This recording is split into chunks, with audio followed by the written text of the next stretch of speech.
since I was 6 years old. So my dad had a real knack for building and creating things, and I just was his little shadow, and I just loved that sort of thing. So I was always making little toys, making little whatever trinkets I wanted. I just was fascinated by that.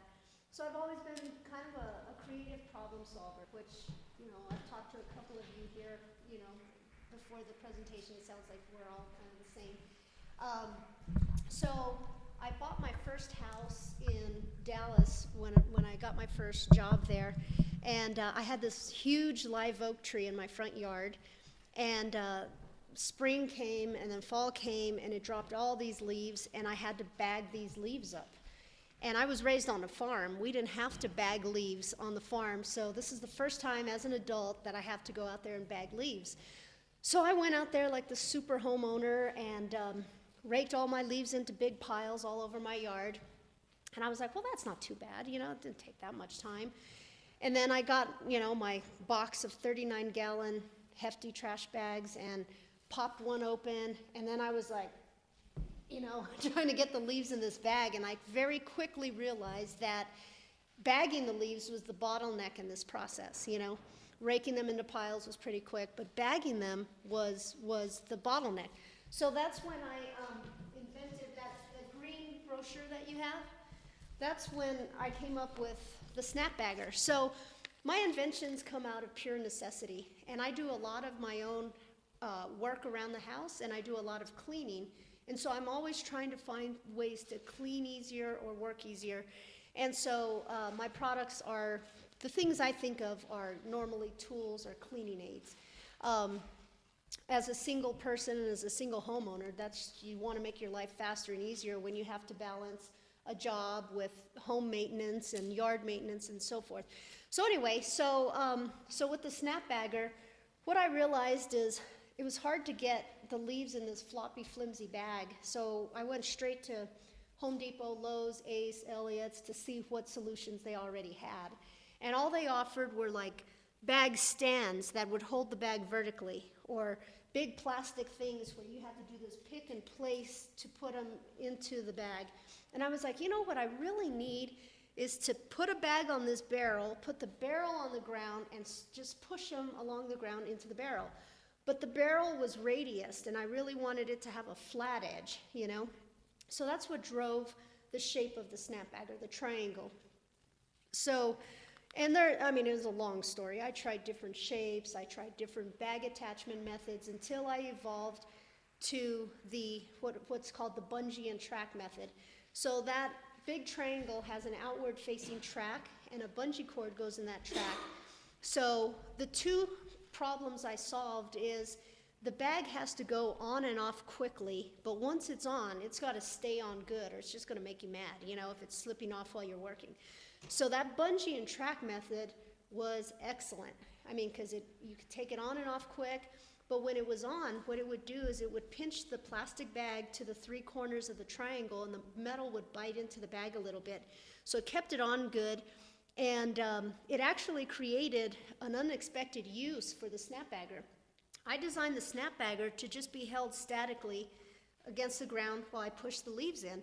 Well, because this bag holding technique was so good, I could now shovel with it. So I could have this big pile of leaves, and I could take it and I could put it under the leaves, lift up, and the whole bag would fill in one scoop. So I cut bagging time to a fraction of the time it took me. So then my neighbors wanted one, and the whole block had one before I knew about it. And then I was like, maybe this is it, because I had thought of a bunch of stuff up until that point. But this one just really, it felt right, I was like, this is the one I want to just really try to see what I can do with. So I sent it to a few companies. Home Shopping Network was the first one that really liked it. And so I made a deal with Home Shopping Network. And then I had to figure out how to manufacture it in China. This falls into that price point that I would say the under $100 price point. This is like, this sold, I'm trying to remember what I sold it for. It was about $25, $30. In that price point, you have to manufacture in China. You just have to. I tried to make it here. I could maybe get the metal work done for $20, but then I still needed to paint it, put labels on it, box it, put an instruction sheet on, put it in master cases, you know, and you're trying to sell it for $25 and it takes 25 or more to make it. It's just impossible. So that's what drove me to China. Did you have a question? When you worked with Home Shopping Network, did you wholesale these directly to them, or how that worked? Yeah, so both Home Shopping Network and QVC operate on what's called a guaranteed sale. Okay, they're very unique in that respect. So I also did business one short season with Walmart and with other retailers like that. And the way it's wholesale with all of these people, QVC, HSN, Walmart, whatever. So let's say I land it here for $10. Let's say I sell it to Home Shopping Network for 20, and then they sell it to the customer for 30, let's say, just using round numbers, okay? That's the wholesale breakdown, okay? So they're making 10 on it, I'm making 10 on it, and so forth. But what a guaranteed sale, what makes HSN and QVC unique is that they'll place a PO. You know, they placed a PO with me for like 3 container loads to start. And it was like, I think we were getting 8,000 in a container, so like 24,000 units. And you're like, oh wow, I've got a PO for 3 container loads, you know, wow, I'm gonna cash in. But the caveat is, they only pay you for what sells. So it's this big gamble, okay? So really, the companies that do best on QVC and HSN, again, are big companies that are already selling this other places. So then they can put on QVC, if it goes through the roof, great, you know? And if it doesn't, they have other avenues to sell these products that they're gonna be shipped back. Does that make sense? So like QVC, let's say they place a PO for 10,000 of them, but then I go on air and only 8,000 sell. They only pay me for 8,000. Those other 2,000 they will ship back to me at their expense, but I don't get paid for them. So you have to be very careful how you go about that. I mean, it can be a great avenue, but you have to be kind of careful about it. Yeah. Did you have to go on QVC? Yes, I went on both HSN and QVC. I did all my own shows. I did about 26 shows on QVC and about half a dozen on HSN. I moved the business from, it started on HSN, but I moved it to QVC because QVC has, at the time, had like 4 times the viewership. And you get about 6 minutes for your little presentation. So 6 minutes on QVC was 4 times as valuable as 6 minutes on HSN. So did you find one time the day better than another time? Oh, God, yes. No, and it's totally out of your control. I mean, like, they place this order, and then they give you a shitty time, like 2 in the morning on a Sunday or something like that, and you're like, what? You know, like, I need to be successful here, you know, and you're giving me a time when people are sleeping and no one's awake and da-da-da. But it's like everything else. It's a negotiation. I eventually got a very strong rep that was at QVC every day, and she was just excellent. I mean, and she would talk to the buyers. If I had a bad show, let's say at 2 in the morning on a Sunday or whatever was the bad time, she would talk with the buyers and she would say, hey, look, you put her on at a bad time. No one was watching. There was no eyeballs on the screen, you know. And she'd jockey for me to move to better slots and stuff. Now, when you say rep, are you saying like an agent? I mean, what are you talking about? Yeah, a sales rep, a sales agent. A rep is... With you guys or associated with QVC or? She was my rep, and she worked with QVC.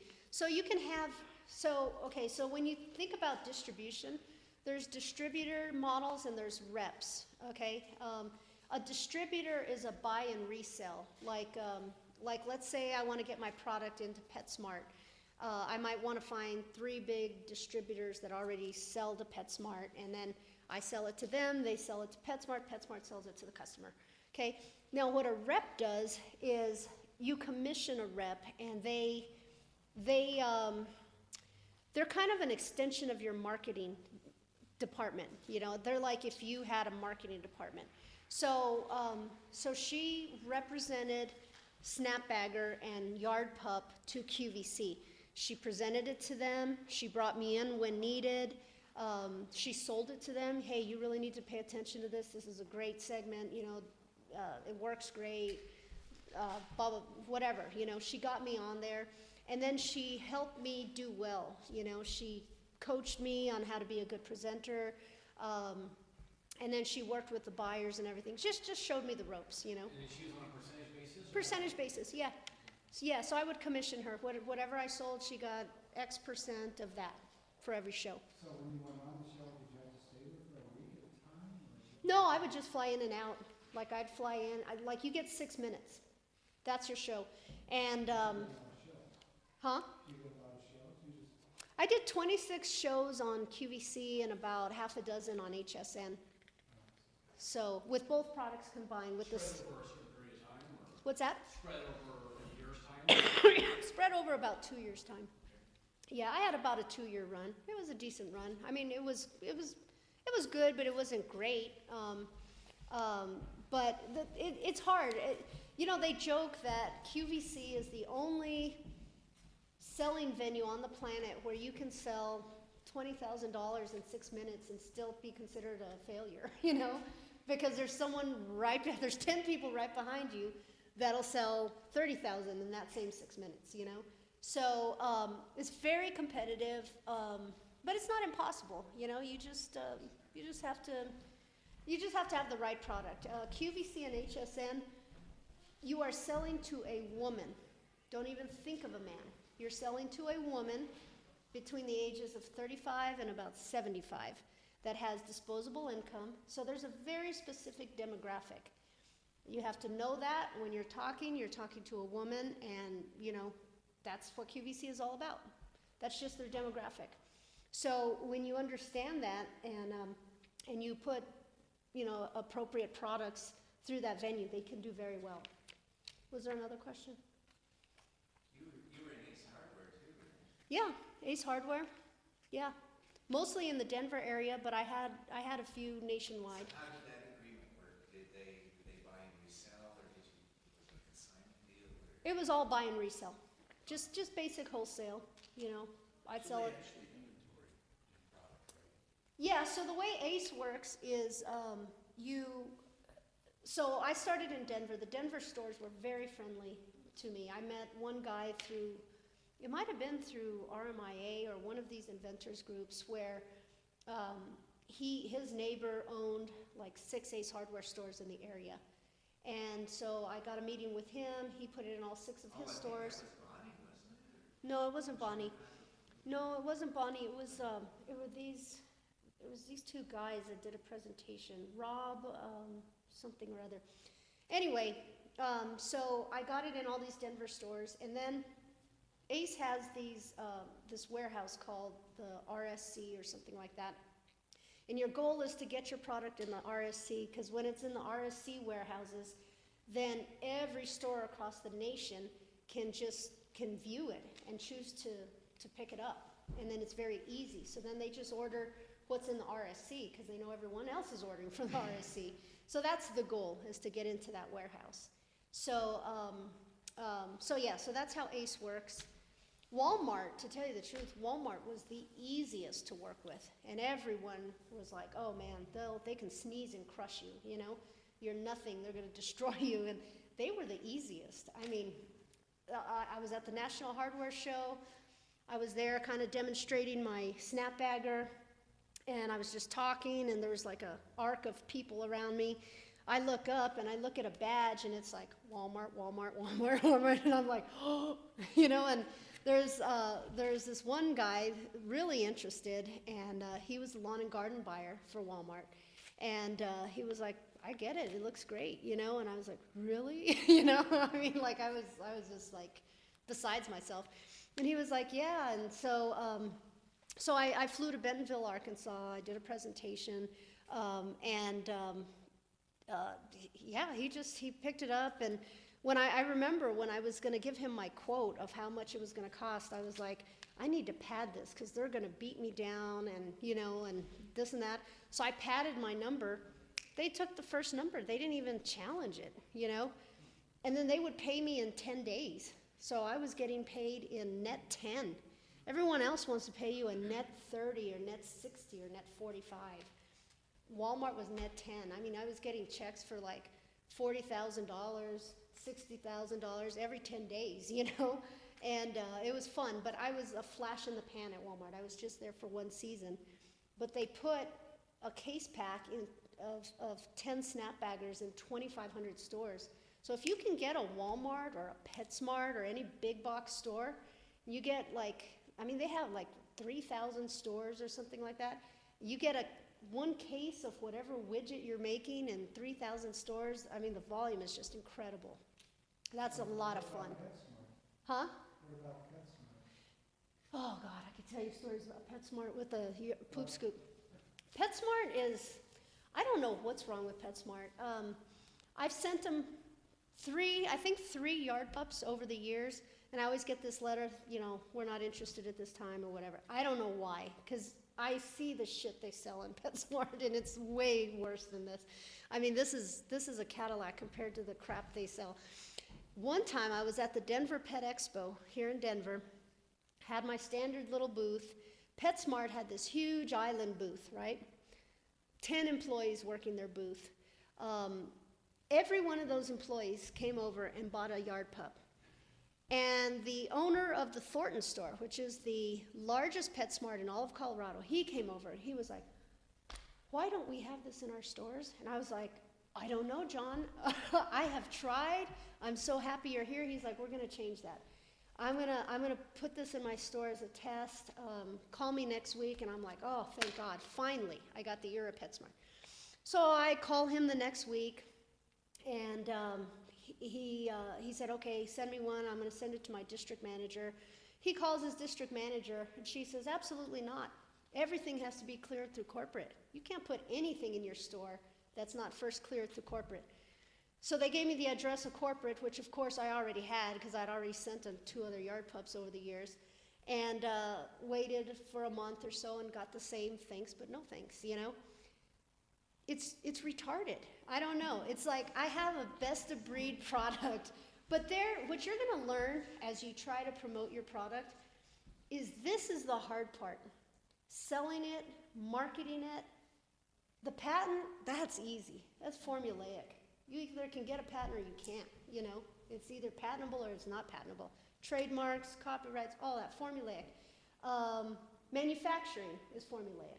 You go to China, or you make it here, or you make it out of plastic, or you make it out of metal, you choose your materials, boom, you get it. You pay for it. But marketing and selling, it's all about channel distribution. Well, do you think it was possibly your margins, that they were getting way better margins on their cheaper junk? No, because they could have taken this product, because I was willing to license it to them. They could have branded it their own way.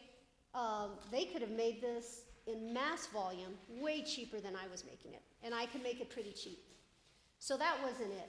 I mean, they could have taken it and made it their own, But it could, that's a good thought though. It's all of that. It's shelf space. It's what kind of contracts do they already have with FlexRake? FlexRake is that stupid dustpan and rake thing that they've been selling a bazillion years. Maybe they have a contract with FlexRake for the next 40 years, to buy them for 10 cents a piece. I don't know, Maybe they didn't like that it uses a plastic bag, Maybe they're afraid of plastic or something like that. I don't know. I will never know because they don't tell you, And you guys will face this over and over. It is very frustrating. So to me, that has always been the hardest part. What else? Any other questions along that? Or else I'll keep going. Okay, so I invented Snapbagger, and that's why, because I had to bag leaves in my yard. And then I've worked for the same company for 19 years. I never quit my day job. So what I do is I used to be the Southeast Regional Manager. Now I'm the West Coast Regional Manager for this company called Kinatrol. and they make severe service pneumatic actuation equipment. So I've been doing that for eons. I never quit my day job. I worked on Snapbagger nights, weekends, took vacation, and spent all my extra money, whereas my coworkers were buying boats and had golf and vacations with their family and kids and all this. This was my baby. This was my boat, you know. This was where I just put my extra time and money into. And that's how I was able to bootstrap it along and kind of just incubate it. So what I did, so the Snapbagger started it all. And then I realized, well, I want to make a Snapbagger Mini and a Snapbagger contractor, you know, just different sizes. And then the contractor went out the window because you could put big bags on the regular Snapbagger. But the Mini kind of captured me, and I realized I could put a grocery store bag on that.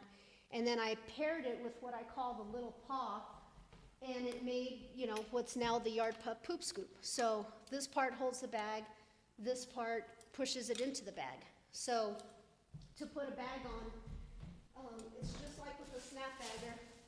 It has that same outward facing track. So you take this bungee cord out and you take your bag and you just put it onto the frame like you're putting a liner on a trash can.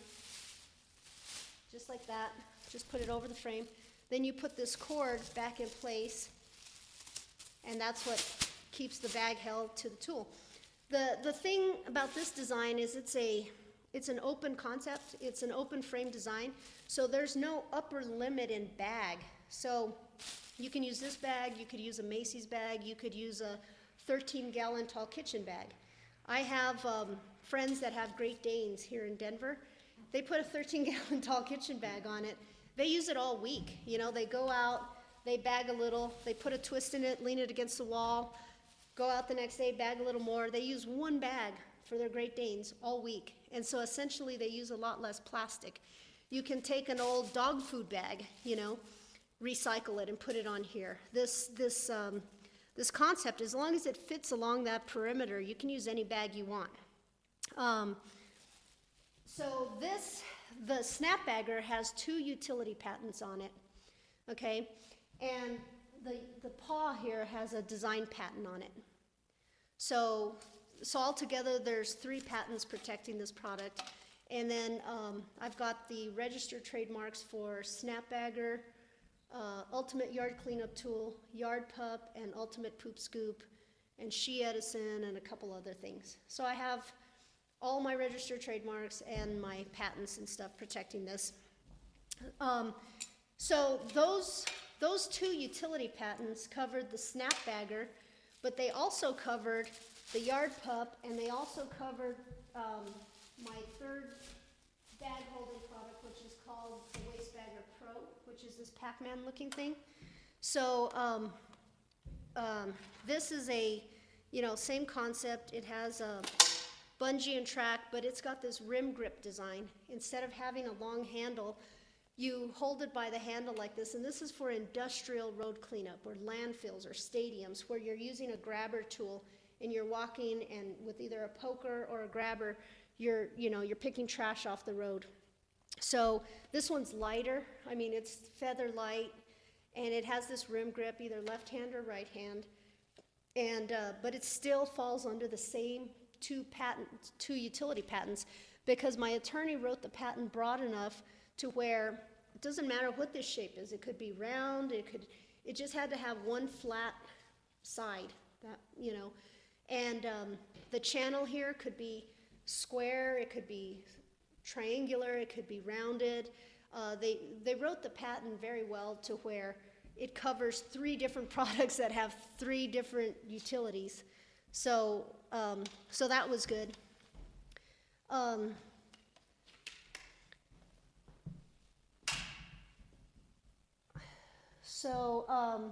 you sold any of those Pac-Man?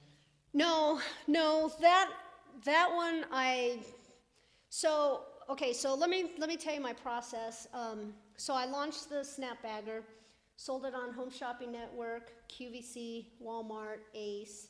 Those are my bigger ones. And then I started really putting my emphasis onto the Yard Pup. And again, I have a full-time job, and I had a partner that was working with me at the time. And the partnership divided, as often it will, and they say the only ship that won't sail is a partnership. But anyway, the partnership went astray, and with it, it threw my company out of balance. I had a full-time job. I couldn't do two, and I had to choose. I have a mortgage, you know, so I went with my job I've been with now 19 years, and so I had to set all of this aside. At that point, when I set it aside, that was in 2014, and so I had already sold quite a bit of yard pups, quite a bit of snapbaggers, but the yard pup was way more popular. It was way more popular than the snapbagger. And then I never got around to selling these. I ordered one small batch, and I donated them to the Boy Scouts to do road cleanup and stuff. There's only so much time in the day, you know. So for the past 3 years, it's been on hold. And the good news is, well, good news for me, is I'm relaunching the yard pup this spring of 2018. So I already have a container load on order en route here that is coming, and I'm going to launch it on Amazon. I'm going to launch it at the Home and Garden Show. I'm going to do a Kickstarter campaign, and just get it back out there. One of the things that happened in those 3 years that I had it off the market is someone knocked it off. So I go on, you know, different websites periodically and look around just to see what's going on. And I saw my yard pup on Amazon. And they called it yard pup. They painted it red. It looked like a yard pup.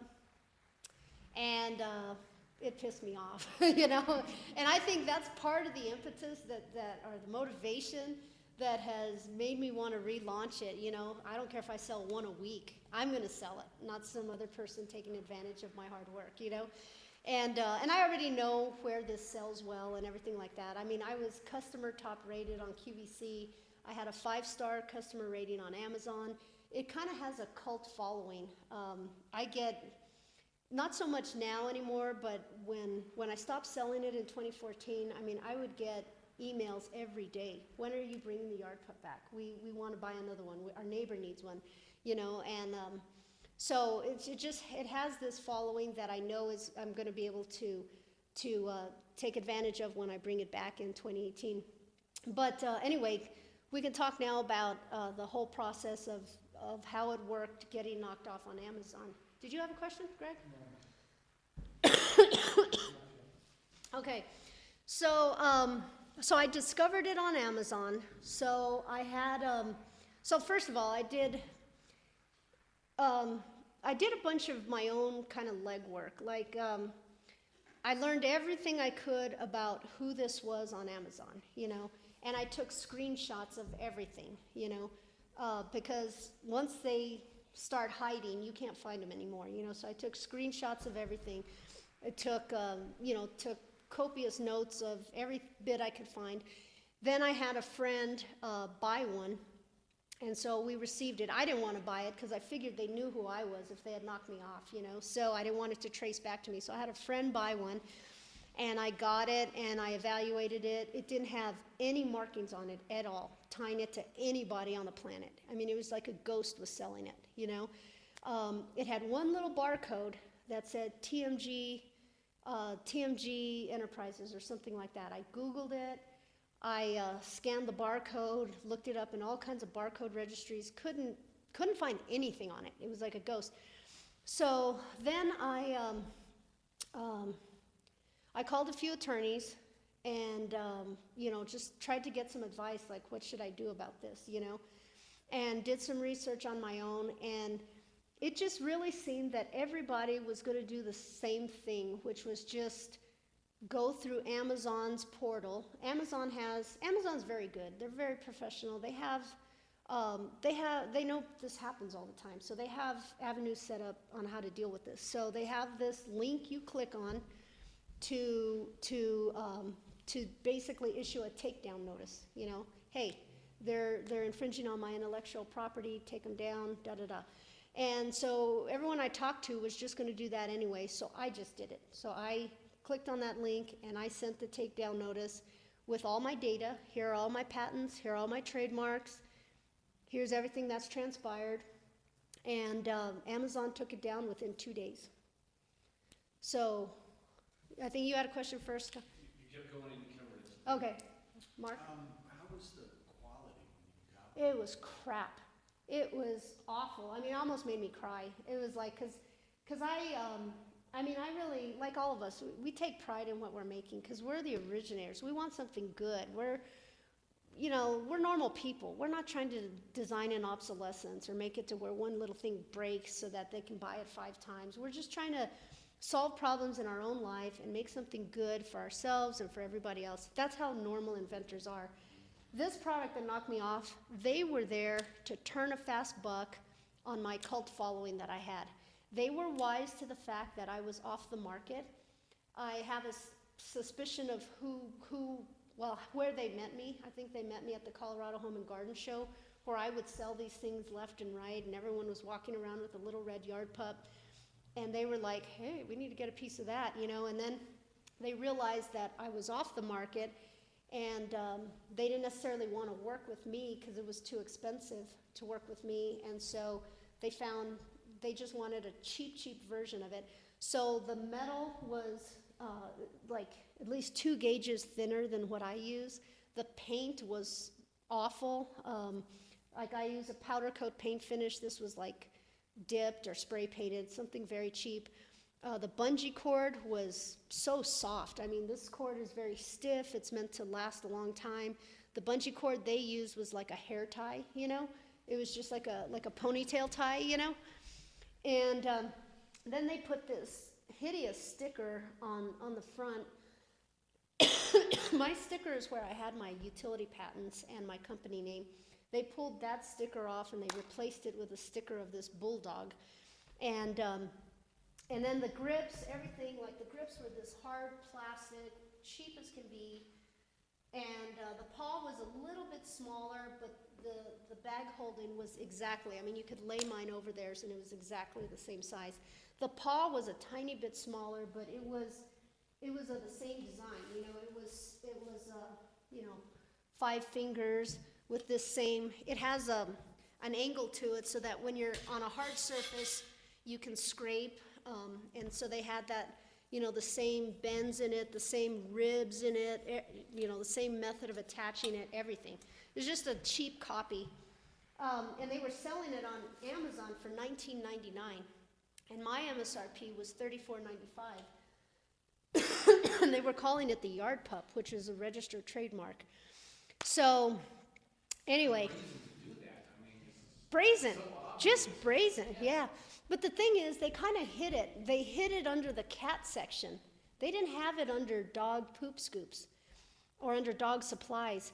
So they were banking on people buying it under just searching Yard Pup. Because if you search Yard Pup, it came up no matter where it is in Amazon. But if you just search poop scoop and all the dog products came up, you wouldn't see it there. It was under the cat products. So they were just very, very sneaky or stupid, I don't know. But then... Did Amazon give you their address? Yeah, I know. They didn't. So here's what happened. So in my takedown notice to Amazon, I made 2 demands. I said, A, I want this taken down ASAP, and B, I want you to tell me who this is, because I tried to find out. So the same friend that bought one called Amazon's 1-800 number and said, hi, I bought this Yard Pup and the little clip broke and I'd like to contact the manufacturer. Can you give me their contact information? Excuse me, I'm getting over a cold. And Amazon gave my friend a 1-800 number. Well, it was my 1-800 number. And then so my friend called back and said, that number's disconnected. Do you have an address for this manufacturer? I'd like to just send them a letter, Just real innocent-like, They gave her an address for a sewer plant in Ohio. A sewer plant in Ohio, and I'm like, that doesn't even make sense. So, of course, I researched all of that, and this sewer plant in Ohio had done this huge campaign about picking up dog poop. So there was that tie-in, but I still couldn't, oh, thank you. Yeah, I still couldn't track him down, you know, I tried making some calls to that sewer plant, you know, kind of saying, hey, do you guys, you know, have you guys heard of the yard pup, you know? There was no like contact seller? I mean, usually there's a link that you can send. None, zero. Nothing on Amazon's page.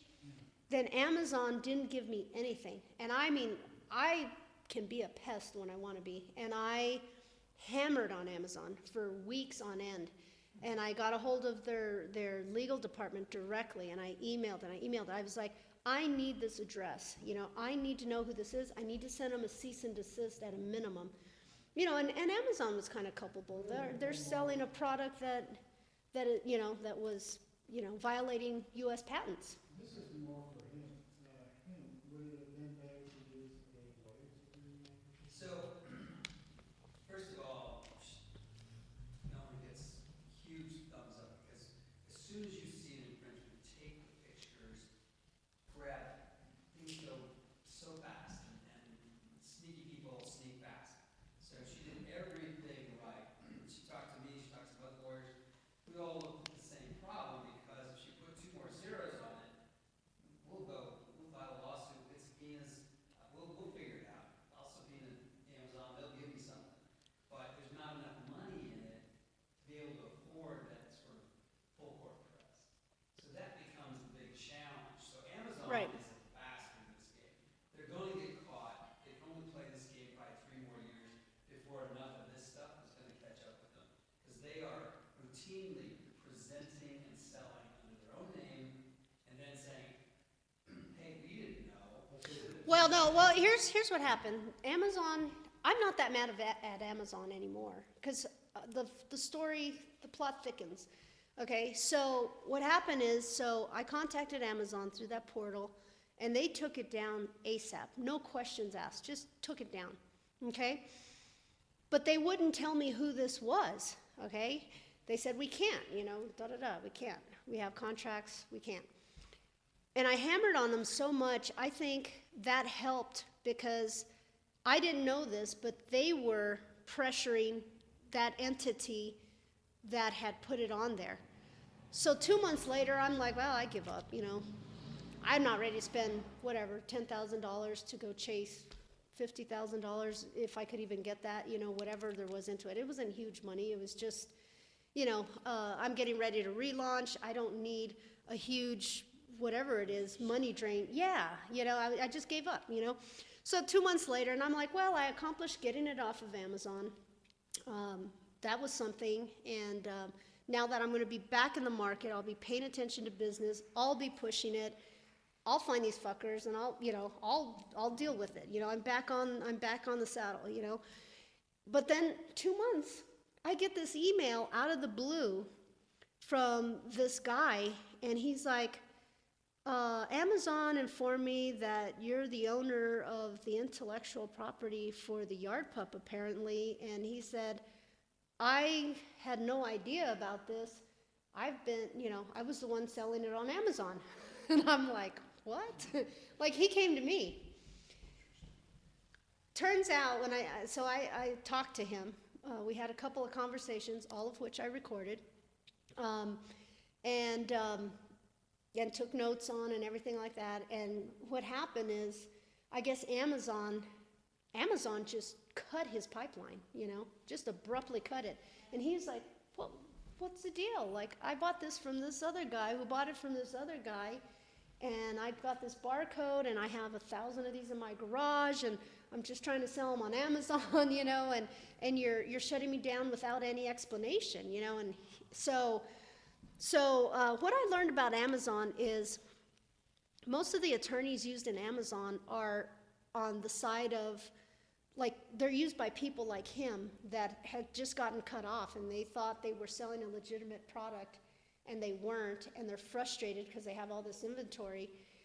Amazon, to me, was more on the side of the person that proves they have the patents and stuff, because all the research I did on finding Amazon attorneys and stuff, they were all about, has your product been taken off of Amazon and you don't know why, you know, we'll help you, you know, So most of the attorneys seem to be doing that work versus what I needed them to do. So anyway, so I talked to this guy, Mark, and he said, look, I met some guy at a trade show, and he asked me if I would sell this yard pup at a state fair, because this guy, Mark, sold a bunch of different products at different places. He said, sure, I'll sell it. And so he took it to a state fair, and he sold however many of them, and that was it. And then 2 years later, something like that, he's at another trade show. He sees that same guy, and that guy tells this other guy, hey, that's the guy that sold all of those at that state fair, because this guy had sold all of his inventory to guy number 2, and so guy number 2 is trying to unload it to guy number 3. Anyway, it's this whole layered thing, okay? So there's like the main perpetrator who copied me. Then he sold it for a while, and then he sold all his inventory to guy 2, who then had all this stuff in his garage and sold it to guy 3, who then put it on Amazon. So I'm after guy 1, okay? So I've talked to guy 1, 2, and 3 on the phone, okay? And I've recorded all these conversations, and at the end of the day, you're going to have to do a lot of your own legwork, you know, and, because no one cares as much as you do. And you can pay people a lot of money to care, but we're entrepreneurs, you know, you don't have all that money sitting around. So anyway, so I'm after guy number 1 now, and so at this point, I've engaged the help of legal professionals to help me send cease and desist letters to guys 3 and 2 that I can then use as leverage to catch guy number 1. Yeah. So, and I won't get a dime out of this, but I'll send some scary letters. I'll let them know that they better not do it again, you know, shut them down, and, you know, that's about all I'm after. Where are these guys located at? They're, guy number 1, the guy that called me that put it on Amazon, he's now in Virginia. The guy he bought him from is in Ohio. And then the real asshole is in Florida. And he's this guy with this English accent, and he has this importing company, and he has a F- rating on the Better Business Bureau. He has all these bad reviews. He's a snake. He's just a complete criminal. And my conversations with guys, 3 and 2 went pretty good. They were just like, hey, we didn't know this was yours. We're kind of pissed at him for selling us something and making us believe it was his, because he said it was his picture of the bulldog that was on the yard pup. So guy number 1 is who I really want, and my conversation with him was so awkward. He just lied. He's like, oh yeah, I just found 300 of them at a state fair or something like that. And I was like, really? Because Tom Owens said that he bought thousands from you, and he gave me your name, and so like I caught him in a lie right off the bat, So that's how that went. Can I just throw in terms of answering the question? I think she got further than the lawyer letters might have got. So now that I know more of the story, right, so I don't want to be part of it. Again, if there's lots of money, you can hire a private detective with, all this stuff, and then you sort of work from there. But what typically happens, if you're in that sort of $5,000, $25,000 budget for the lawyers are going to write letters to the next person. You're going to get scared. They're going to get either a lawyer or not. You're going to see what they'll give you, and then you go to the next level, But it becomes very difficult because lawyers are not allowed to represent themselves differently than who they are. So I can't necessarily have one of my paralegals. I could have her probably buy the stuff, but I don't know that I could have her have a conversation I could have. So lawyers are a little more constrained Yeah. in their ability to kind of cut through this stuff. The other thing is, in some states, recording a conversation is illegal. In Colorado, fortunately, it's a one recording state. That is, as long as one party knows they're recording it. Oh, is that right? I didn't even know that. I recorded it because I have a bad memory, and I just wanted to remember the conversation. As long as you know it's being recorded now, if you don't know and somebody else doesn't know, then Good news. But in California, you can't record somebody talking to you. Just FYI. So as long as you're physically in Colorado, you can, without noticing the other side, you don't have to disclose it, you can record the conversations, and that is admissible in court. Yeah. But this detectiving is a lot harder when it gets real formal with lawyers. Yeah. And you can guess as soon as one of these guys gets a lawyer letter, they're not necessarily going to call me up and say, here, let me share, as opposed to what happened with Melanie, where they go, oh, I'm kind of caught, she's disarming, direct. People will tell you it's amazing. Well, and I tried to keep it friendly because I've worked with, my snapbagger got knocked off years ago. So I had kind of gone through this before, and my partner that we dissolved was an attorney herself. So I knew a lot about how it goes as soon as you engage attorneys. And I wanted to keep it friendly a little bit. Like, I didn't call very threatening with that first guy, Mark, you know. It was like, hi, yeah, it sounds like you got caught in the middle here. I kind of was like, you know, sensitive to his position. I didn't say, you son of a bitch, I can't believe you put this on there, you know. I didn't bring emotion into it. I tried to be friendly because you can get more with honey than you can with, you know, anything else. And I really was just trying to get information and trying to really get to the bottom of this. And, you know, nowadays we have a lot of information at our fingertips. You know, we have all the information that a private detective would probably use. You know, you have Google, and, you know, through this whole process, you just take the next logical step that makes sense, you know. I have this guy, you know, this guy gave me this guy's number. Let me Google it, see what comes up, and, you know, pay $1.99 to have a search done on the internet, you know, or whatever. And I think nowadays there's not very many databases that are that private, you know, that you can't get access to yourself. So. And there was no tie to either one of the knockoffs to your previous ex-partner?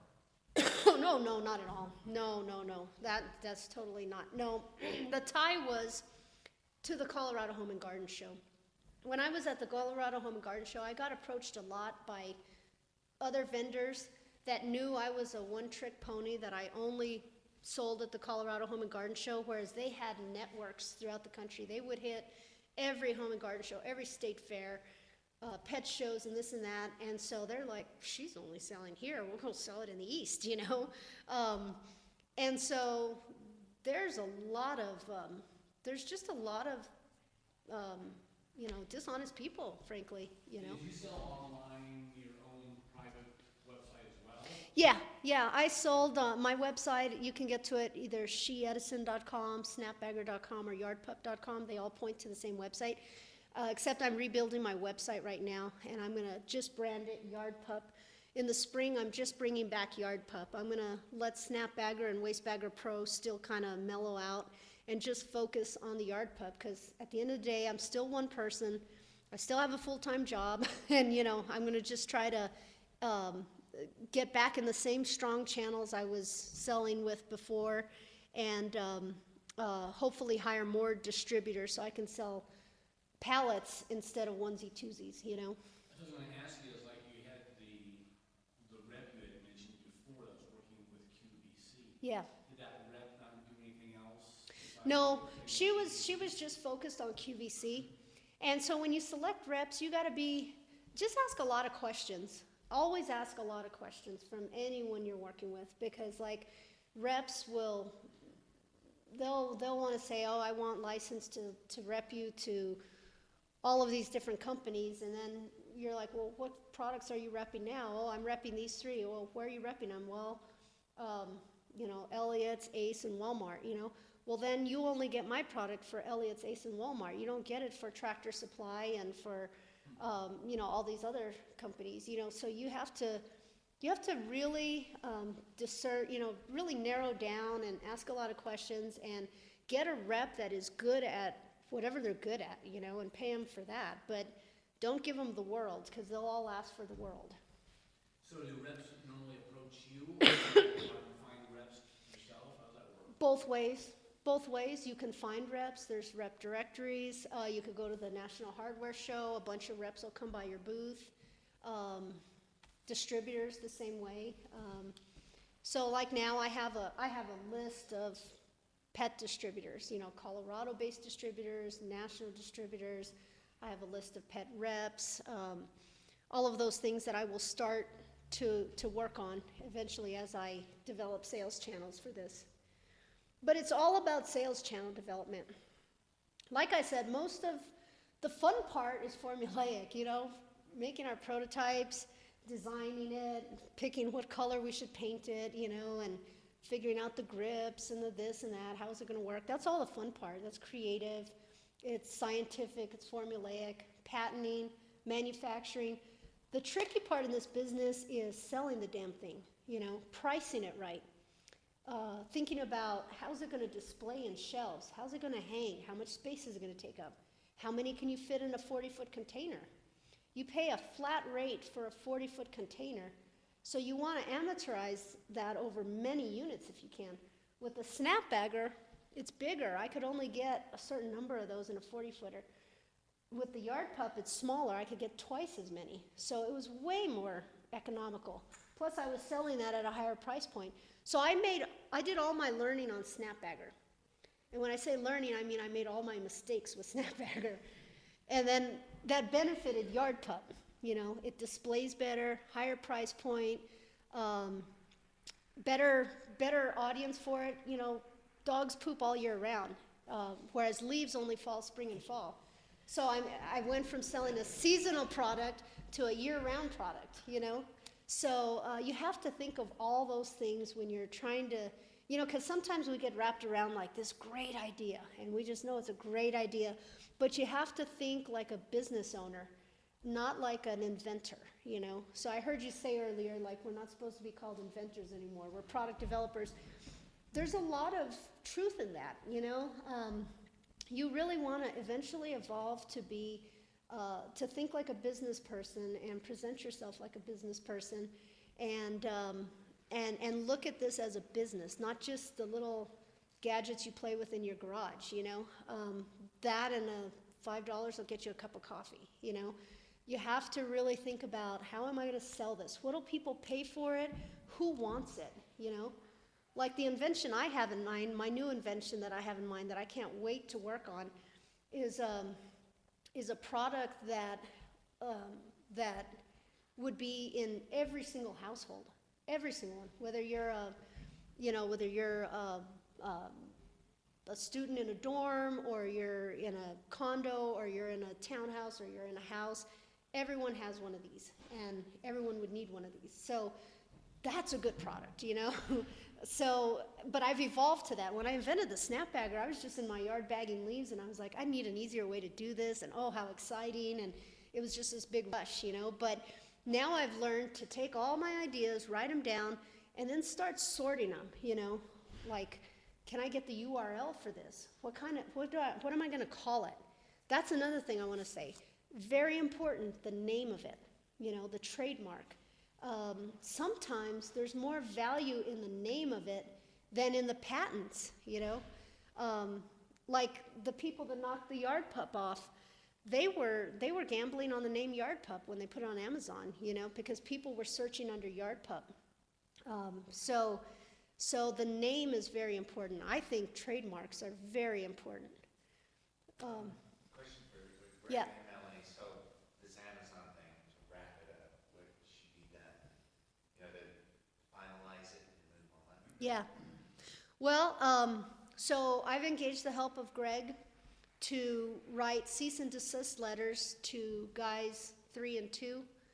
And then in those letters, when they sign those, my goal is to, in signing those, they're agreeing to cease and desist, and they're also, I also want the letters to tie them to guy number 1. Like say, yes, I purchased these from this guy, you know? Because when I talked to guy number 1, he denied everything, just denied everything. So I need these 2 guys to leverage that guy. So that's, I think, the strategy we're going to take is do these 2 cease and desist letters to these 2 guys, And then, once we get those signed, then we can send a really scary letter to guy number one saying, we have recorded proof and written proof from, this guy one and guy two, that you sold these and you were selling thousands of these. So, But there's the one thing, the disposition of inventory, because you don't want them sitting on 1,000 yard cups. They might be tempted to sell them at Well, some show somewhere. yeah, so what I was thinking there is, I talked to these guys and they're like, look, we don't want to be in any trouble and we have all of these in our garage still, and I was like, well, let me play this through, maybe I can help you with that. So one of my thoughts was maybe I buy them from him for $1 a piece and I sell them as reconditioned yard pups, or, what's that? Discount for maybe, I don't know, a second. Yeah, like second, yeah, something, come up with something, Freebie when they buy a real one. something like that, yeah, I mean, if I can, Donate them to charity. Do you have any concerns, because this is only here in the US, what about the manufacturers of this, probably, of the knockoffs, probably Yeah. also in China, yeah, and they're probably selling those things internationally, because I'm sure that all the other dogs in the rest of the world, they poop too. Yeah. And their owner's gonna have to have some way to clean it up. yeah. I mean, I you don't can, know that they clean it up as much as we do. So let me address that. So when I first engaged my patent attorney to write the patents for Snapbagger that parlay into Yard Pup and Waste Bagger Pro, through that process we got to a point where they said, do you want to pay, I don't know what it was at the time, $5,000 extra, $3,000 extra, whatever it was, to make this an international patent? And I said no, I'm only interested in the US. So I refused that. So I let that go. So they could be selling. There might be a great market in Australia, I don't know, but I let that go. So I can't really fight that because I didn't seek an international patent. I could have, but I didn't. hindsight, would you have? If you, No, the truth is this is where it's all happening. This is the biggest market. People come here to make their millions. Do not believe any of the shit that's going on in the media or anything. This is a great market. It's strong. People come here from Canada. Anyone that wants to make something, they perfect it in their country, then they want to sell it in the U.S. We got lots of consumers here. We're a strong consumer market, and if I could get 5% of the poop scoop market in the U.S., I'd be very happy, and I'd be set for life. I mean, that's how big the markets are here. Another question, I guess, is like, because you were mentioning earlier that you were getting these $40,000 and $60,000 checks from Walmart. Would you have, in hindsight, stored some of that away to use for legal costs for, so that you had that for people that were, stealing your property? Well, there was a lot of cost that went into making it. I mean, Sure. about $200,000, So, 40, 60,000 sounds like a lot, but you'd be surprised how quickly it goes. And then there's been 3 years since I've sold a single one, and in those 3 years, you spend, that's gone, So, it wasn't about, it really wasn't about money management or poor money management or this or that. It's just a struggle. I mean, think about it. I'm selling one SKU, maybe 2 SKUs, a Snapbagger and a Yard Pup. Craftsman Tools, they're selling 100 SKUs. They've got wrenches, screwdrivers, this and that. So they have all of these other products building their cash flows while they can incubate this one that no one knows about along. They could put marketing dollars behind it. I never had that money to put marketing dollars behind this. And you need to. I mean, this is almost, so with every product, there's strengths and weaknesses. The weakness of my products is they're almost too innovative, okay?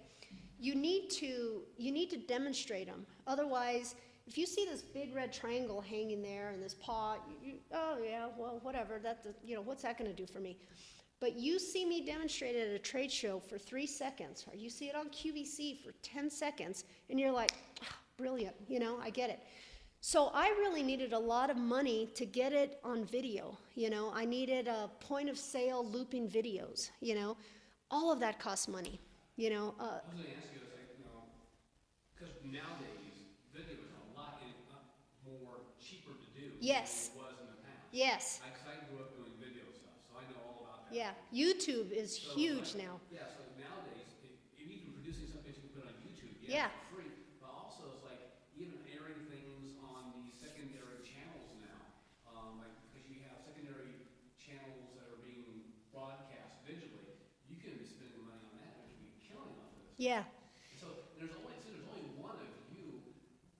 I mean, I was in the wedding business. I knew that when I was going out and doing doing the photographs of a wedding, there was only one of me. yeah, That was the maximum I was going to be able to make all day until I had other people working for me. right. And then I realized that I could make more money. See, there's only one of you going to a trade show. It's like, I mean, that's Yeah. going to be exhausting. That's why I said earlier, it's all about sales channel development, okay? Sales channels, meaning, you know, distributors. You have a distributor that already has relationships with 500 different pet stores, you know? One distributor. And then you have this other distributor. They know 1,000 different pet stores. You know, this distributor covers Canada. This distributor covers the Northeast or whatever, you know? It's all about sales channel development. So it's all about, you know, like you say, you know, building the network below you. So I understand that now. The other lesson that I learned that I'm going to do, that I'm going to implement even stronger this spring, is social media marketing. I did 0 social media marketing. Didn't even have a Facebook page for this thing. Now I'm going to do a Kickstarter campaign. I'm going to have a strong Facebook page. I'm going to have a strong YouTube channel. I'm going to make sure that when you put in Yard Pup, it comes up first on Google. You know, I'm going to pay attention to that now, because before I was paying, well, there was a lot to pay attention to, you know. And I think I did a damn good job for having a part-time effort, but I learned a lot of lessons that I'm happy to impart to groups like this, and to, you know, if you want to contact me afterwards or whatever, I'm always happy to help. And I think I'm going to stop there because I've got a sore throat. But I will take more questions. I'm just gonna complete Roger's question about what to do next with Amazon. I think Melanie's made the right choice.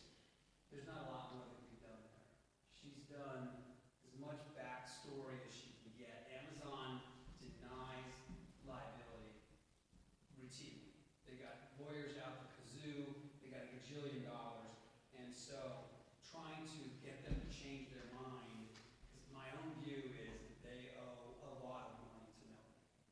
But the cost of getting it out of them is going to exceed the money we get out of them. So they're just. But who do you go after first? Like, wouldn't you go after the guy who imported it? No, I go after the guy who has the most money, and that's Amazon. Right? Okay. So, I go with people who can't run away. Yeah. Right, so Florida Boy he can find, He can make another shell company and. yeah, he could be 3 shell companies in. I have a buddy, I've told this story, I told it last time, he got a $110 million default judgment against this Hong Kong company. He's been chasing it for 7 years. He's already spent on $110 million, I think he spent 20 on fees, right? So, Yeah. and they have no money, right? They have a huge judgment, and it's great headlines, and the law firm gets new work, but it doesn't get you $110 million. Yeah. So I always go, where's the money? But the money's going to fight the hardest. Do you think that Amazon intentionally goes out and has other people make these things? I think Amazon is blatantly ignorant. That is, they are willfully violating, because they have 100 million, however many SKUs they have. Right? So they have tens and even a million SKUs, and they're like, they just have this system that just says, well, come on in, and you go ahead and set it up. They're just a pipeline. Just a pipeline, Come in and put it sell, out we don't under know. their Right. name. So would you recommend someone like myself or anyone else here that's creating a product to start selling it on Amazon, or bypass it altogether because you're afraid that those guys will rip it off? No, I think if you can be the first ones on and you've got some intellectual property, you'll be able to have your halo. I think, so I sold on Amazon. I sold it on Amazon for years, and I had a 5-star customer rating on Amazon, but then I stopped selling it, and it was in that gap that these guys snuck in. I think if I would have continued selling it, I don't think this would have happened. Is there So, a particular reason why you stopped selling it? yeah, my partnership split, and my partner was doing just enough of it to where was sharing the load. When I lost my partner, there was not enough hours in the day to do my full-time job. I'm a regional manager. I look after a 13-state territory, and I'm number one in sales every year with my company. So I'm very busy with that full-time job, and so I had to choose. I just couldn't do both. I couldn't travel my 13-state territory and be here to ship 5 case packs to Amazon's B warehouse over there and send onesie twosies over here to this boutique dog store, and I just couldn't do it. So You didn't see the advantage of working this full time. no, it wasn't there yet, and I'm not a gambler. I had a mortgage, I had expenses. I have aging parents. I have sick brother. I'm not a gambler. It was making me, a good chunk of change every year, but it wasn't millions. It was just. And I have a very good day job, so when I considered everything, my risks, my expenses, this and that, I was tired. When a partnership dissolves, it's very heartbreaking, and so it was just, it crippled me, as life will, Greg and I were talking about that earlier. Selling Facebook and all these other places has become so easy now that it's not going to trade shows, it's not going to Yeah. I'll go to the Colorado Home and Garden Show because I love it. I have a really strong following in Colorado, and I have fun. Every time I hand one of these yard pups to someone and they give me their $40 or whatever it is, if it's $20, it's just like the time flies. I mean, it's just so fun. I heard a statistic one time that said only 1% of patents that are granted every year ever make it to the market shelves. 1%. So I feel very proud that I'm in that elite 1% that actually sold something. And every time I sell one, I feel good about it. And I do that show because I love it. And it's profitable too. It's a very profitable show. Now, I've also gotten some new contacts that do have these sales channels that work a network of shows that I'll be working with. So I'm going to evolve into that slowly. But yeah, I'll do that trade show because I like it. But my main business is going to be, Amazon, distributors, reps, that sort of thing. Because it sounds like, it's like you do the home and garden show because you have your heart in it. It's like Yeah. and your emotions are tied to that. Yeah, And it's like, fun. As a business person, it's hard to sit there and I'm sitting here looking at you going, man, she's doing it for her own entertainment, opposed to doing it for a living and to make money and stuff. Well, I make $30,000 in 2 weeks, so it's very profitable too. Don't get me wrong, I'm not stupid. I make money at that show. But what I'm saying is, I have a full-time job, so I can't go to the home and garden show in 50 states, You wouldn't do that. No, I mean, if you're doing $30,000 in 2 weeks, yeah. I would be all over the country, pulling my motor coach, pulling whatever I have to. Yeah, but here's the thing, I'm not paying myself. I'm doing it, and the partner that's helping me is usually helping me for free. So once you start, it's like when McDonald's first formed. Did you watch that movie about the formation of McDonald's? Okay, there was the original formation of it, and then there was the people that started franchising it.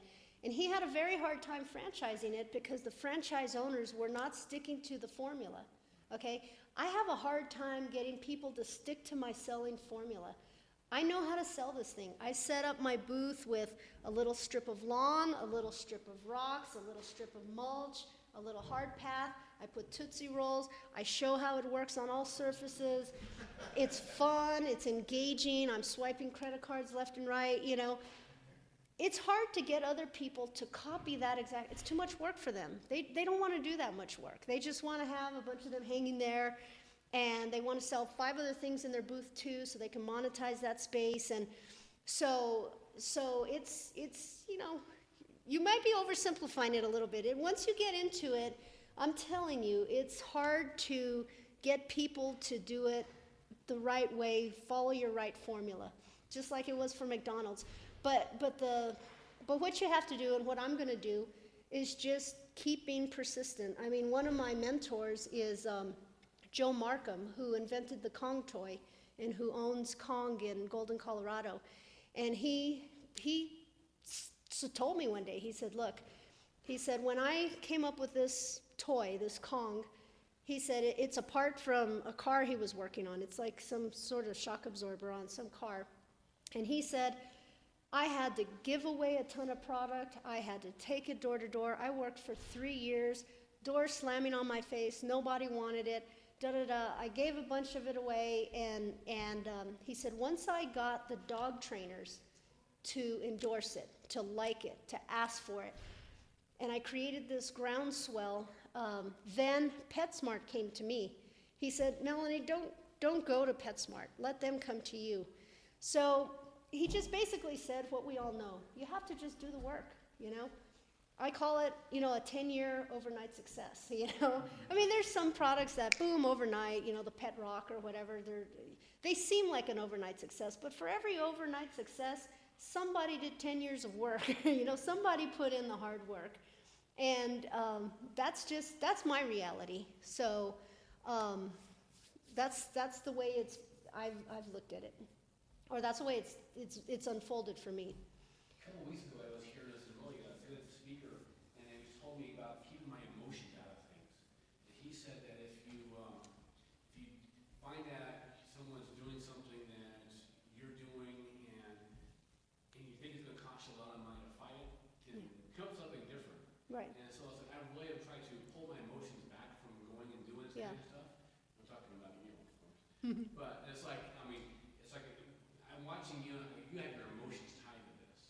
Well, not really. I mean, with this Amazon knockoff, if I really had my emotions tied to that knockoff and all of that, I mean, I could put a lot of money into chasing them. 20,000 down.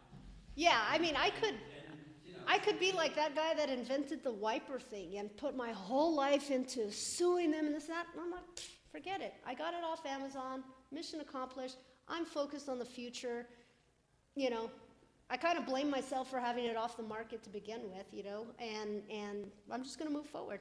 If I had my emotions that much tied to it, I would have this huge ego. Oh my God, you copied me. I'm going to take you down, you motherfucker. And I'll ask my mom for money and put all my savings into this. And that's just noise, you know. It's like you got to know when to give up, you know, and when to focus your energy on other stuff. So. Has it been kind of hard to like find a part-time person to help you to get the distribution more developed? Well, that's going to come up. I mean, I'm relaunching in the spring, so I still have that path to cross. We were just starting to get, you know, into that mode when our partnership dissolved. So we'll see. Did you buy the partner out? No, I always owned 100% of it. Okay. You know, it was just you know, free help, and I always maintained ownership of it. So, yeah. What else? This has been amazing, so thank you so much. You're very welcome. If you think of any questions after the fact, feel free to email me or, you know, contact me or anything. I'm always happy to help. I love talking to inventors. What's a typical commission for your rep? I think I was paying my QVC rep, gosh, I'd be lying if I just threw out a number. It was less than 10%, like maybe 5-7%. I can find out for sure. Just curious. Yeah. Any highlights as far as manufacturing overseas, any lessons learned? Yeah, it took me like, I joke with people, it took me 3 times to learn everything, you know. So for manufacturing overseas, the first thing I tried was doing it myself, like getting on Alibaba.com, you know, and getting prices, and there was like miscommunications, and it was just too scary. It was a lot of work. And then, so the next thing I tried, this was when I still lived in Dallas. I was a member of the Inventors Association there, and we had this guy come in. He was from Taiwan, I guess. And anyway, he presented, he said, we can manufacture for you. So I decided to work with him.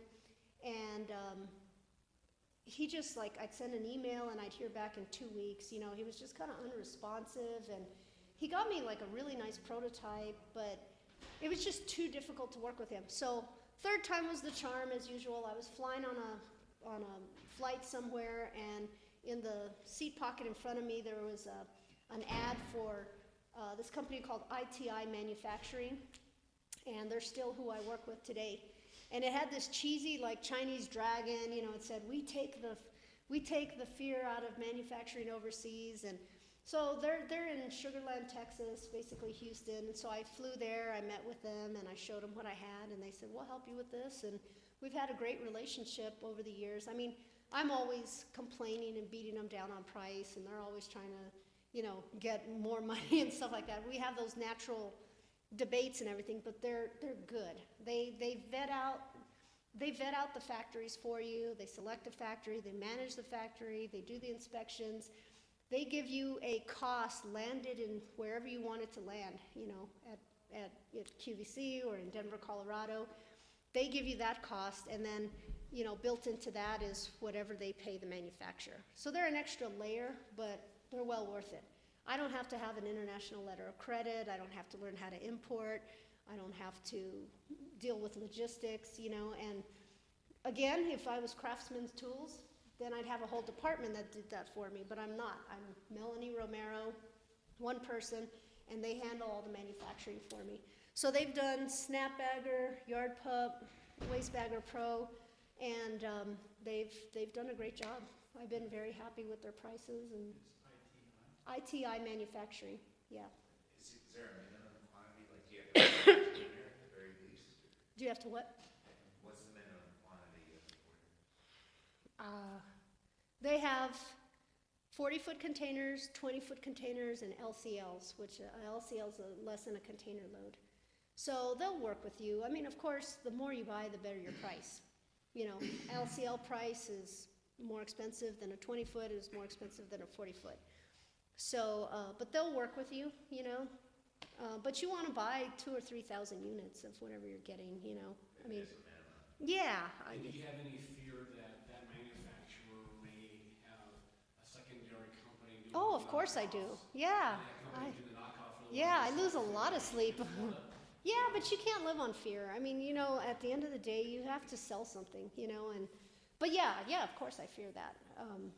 You know, when this first happened, I was like, how did it happen? You know, did it happen through the manufacturer? Did it happen through the trade show? Did it happen through, you know, any of the bazillion of people that have bought it or, you know, that I've talked to? You just don't know. So, but I have my patents, you know, I used good attorneys. I've got my patents, I've got my trademarks, that's all I could do. And then you have to just police it. Like But Roger said last, or 2 weeks ago, like there's no patent police going out there and doing it for you. You have to do it yourself. exactly, and a patent, I mean, a patent just gives you the right to defend it. It doesn't give them the right to not copy it. So you need a patent and probably $200,000 to defend that patent, you know? I mean, so it just kind of keeps honest people honest. It just kind of gives a warning, you know? But at the end of the day, you just have to, kind of, like he was saying, you know, or you were saying, Dale, get your product ready to go and then just blitz the market quickly. And if you can be first to market, and you can usually, data shows that you can usually hold at least 51% of the market, and that's a lot in the US. So that should be your goal. Just get it out there quick and sell a bunch. Focus on selling. Don't focus on any of the other stuff so much. I imagine with you doing this with 3 different products, it becomes easier each time that you're doing this to develop these things and get it done faster. Yes. So eventually you'll probably find something that you know, can, it's like, Yeah. sweet. Oh, I feel like I could get a product from start to market in about 6 months. Sweet, okay. Yeah, and that's still at a part-time effort, not, And before that, it was how long? 2.5 years, Okay. 3 years. It's Yeah. the speed of the process. Cool. Yeah, and not all products, what I've also learned is not all products need a patent. Some products you just blitz it, you know, just go for it. Or get a good trademark, you know, trademarks are pretty cheap. But there's a lot of books I've read, and one of them was just focusing on patent or what was the other thing? Licensing or. Yeah, it was really talking about that decision. Do I need a patent, or do I just push it into the marketplace and be first to market, And there's a lot of strong arguments, but it depends on the product itself. There's not one blanket rule. It just depends on what it is. Is it a little plastic part, or is it a big metal thing, or is it a machine, or is it something simple? It just all depends. Are you responsible for all the design work? Yes.